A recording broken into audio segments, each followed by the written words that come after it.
नमस्कार, मी Preeti Pawade, principal Vishwabharati public school. आज आम्ही सोहम चांदूरकर याच्या घरी आलेलो आहे। सोहम चांदूरकर हा आमचा विद्यार्थी वर्ग 10वी ला होता। यावर्षी या विद्यार्थ्यांनी 96.60% घेऊन शाळेचा गुणगौरव केलेला आहे। मी त्या प्रित्यर्थ सोहमचे खूप खूप अभिनंदन करते। सोहमच्या फॅमिलीचे आई बाबा आजी सगळ्यांचे अभिनंदन करते। त्याला पुढील भविष्यासाठी खूप शुभेच्छा देते। अतिशय मोठा हो, उच्च शिखर गाठो आणि घवघवीत यश आयुष्यामध्ये प्राप्त करो अशी आमची सदैव इच्छा राहील आणि सदैव त्याच्याशी आशीर्वाद सुद्धा राहील।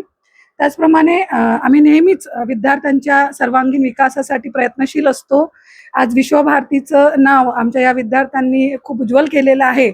मी बाकीच्या विद्यार्थ्यांनाही खूप शुभेच्छा देते, भरभरून शुभेच्छा देते। विश्वभारतीच्या सर्व परिवारातर्फे आम्ही त्यांच्या पुढील वाटचालीसाठी शुभेच्छा देतो आणि एकदा परत सोहमचं खूप खूप अभिनंदन आणि धन्यवाद।